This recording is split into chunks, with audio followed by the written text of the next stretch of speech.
Hi again. It's me. And Marvel, I have a problem with you. You came out and released a banging movie, which is good stuff, but then you went ahead and made it have a simple ending, and after ruining the ending of 3 Marvel movies for people, I'm here scratching my head, because there's literally nothing in this ending that could be theorized about. Walker.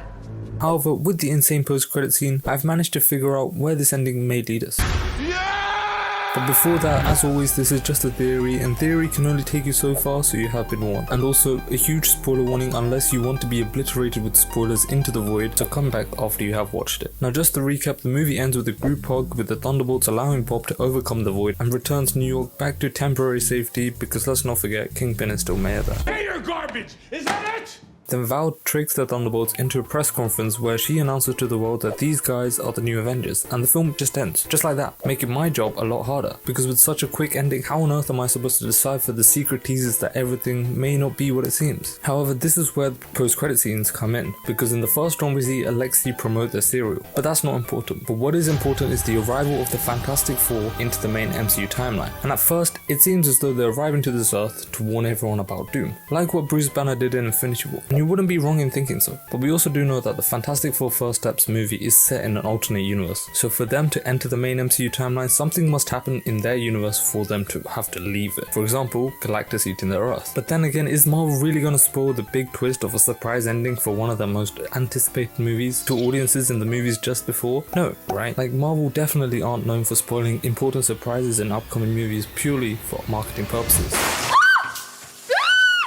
Now the trailer for the Fantastic Four movie also seems to put a big emphasis on Reed having to try and figure out a way to save everyone, which as a hero and being the smartest man alive, he should be able to do this. No, we don't talk about that. What is going on? So what does this post-credit scene actually mean? Well, seeing as it was directed by the Russos themselves, it wouldn't be completely out of the picture to say that it's probably linked to Doomsday in some way or another, and it could even be one of the opening scenes of Doomsday. So the big question is now is who's on the ship? And there are 2 potential answers for this. To understand my yapping, we must further analyze what the trailer of the Fantastic Four movie shows us. In this, we see that the Fantastic Four are loved and adored by the people of Earth. However, after the Silver Surfer's warning, people seem to be switching up on them mainly because they're unsure if they will even survive Galactus' wrath. And it seems as though Galactus is after Reed and Sue's son, Franklin Richards. And so Reed has to face the decision between saving his son and having to save everyone else. And obviously, as a parent, you'd want to save your child. But as a superhero, you'd want to save everyone. And I know for sure that if my glorious king, Spider-Man, was there, he would have done the latter even at the price of his family. But since Reed is a genius, he'll probably figure out a way to save everyone. Now you may have some questions like, what about this planet's destruction we see in the trailer? Or what if this planet is another Earth-like planet that the team witnessed the destruction of once they find out about Galactus? Or it could even be in a flashback sequence where the Silver Surfer explains who Galactus is. And so this could explain why we see Sue with teary eyes in the trailer. Another thing many people didn't realize in the cinemas is that when we look at the legs of the ship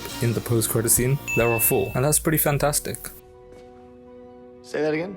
However, in the same shot of the planet's destruction, we see what looks like the Fantastic Four's ship. Except if you count the number of legs on this, there are 3. So obviously this means that these are 2 different rocket ships, and so these are 2 different instances that aren't linked. Now my guess is that the first version of this ship, which is what they will go into space to get their powers, will have 1 leg, then 2 for the second version that they'll probably go to space again for, and 3 for this version, and 4 and so on. But that isn't my main point. Another thing we see in the trailer is that Reed does work on trying to establish some sort of multiversal connection with other universes, as evident in this line. It's my fault. I stretched the bounds of space. And they hurt.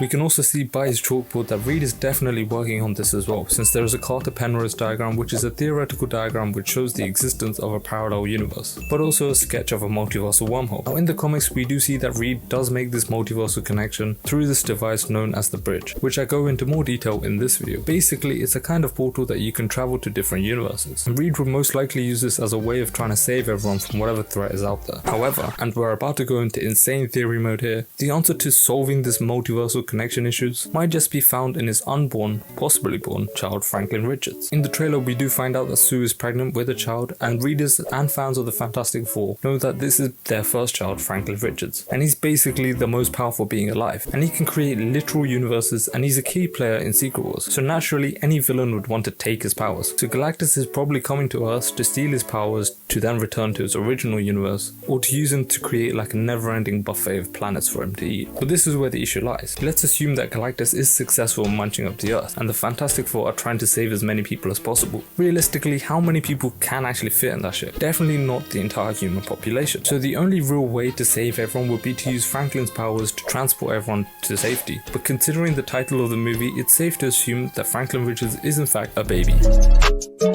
Let's go. So this means that the only option we have left, at least for the ending of this movie, is that they beat Galactus by scaring him away by using the ultimate nullifier, which is what the team uses in the first appearance of Galactus, and that entire arc is one of the required readings that Marvel themselves had put up on a secret website. So this begs the question of who else is there that would very much benefit from Franklin Richards' powers? Well, we have of course got our good old friend Robert Downey Jr. or Dr. Doom. However, this could be after a time skip and maybe an epilogue scene to the movie, ending the movie in a much darker tone and setting up Doomsday. Now, to answer our big question, who's on the ship? Well, what if it's Dr. Doom himself? Now, there are many clues that this is the case. One being is that how on earth is the entire human population fitting on that ship? Like, it's a big ship, but it's not that big. Second of all is that Yelena mentions that there is an ongoing space crisis happening at this exact moment, which either means that they're detecting a ship much later than when it was first seen, Pizza time.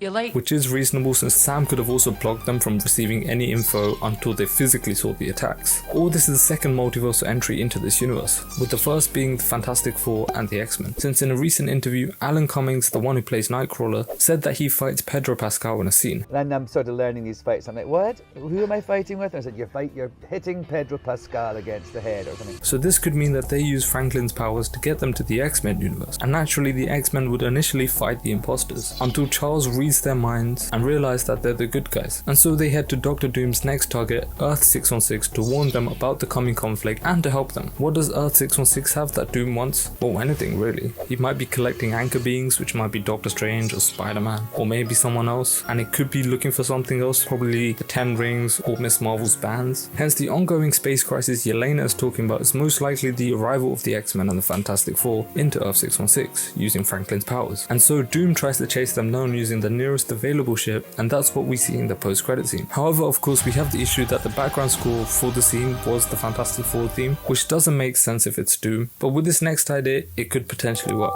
Considering that Doomsday is a multiversal conflict movie, it would make perfect sense to see different versions of the same heroes. And since we had already established that Doom might want to take Franklin's powers, what if the Fantastic Four actually tricked Doom with the old-fashioned switcheroo, and the team on the ship is actually the Fantastic Four, but not the one we see in the upcoming movie, but instead the version from the 2005 movie or even the 2015 movie. Since in the comics, Reed is a part of this multiversal council known as the Council of Reeds, and the idea is that they kind of help each other with each other's problems, but it's a lot more complex than that, but that is the general idea. So what if Reed reaches out to the Council of Reeds about the fact that Doom wants his child, and the team from the 2005 movie decide to bring him along to Earth 616, whilst the main team decide to mislead Doom by bringing him to the X-Men universe. And considering Chris Evans has already returned as Johnny in Deadpool and Wolverine before getting his skin ripped off, it wouldn't be completely out of the picture to assume that the others might also return. But we won't know the answer until Doomsday comes out next December, so do comment below your thoughts and subscribe whilst you're there.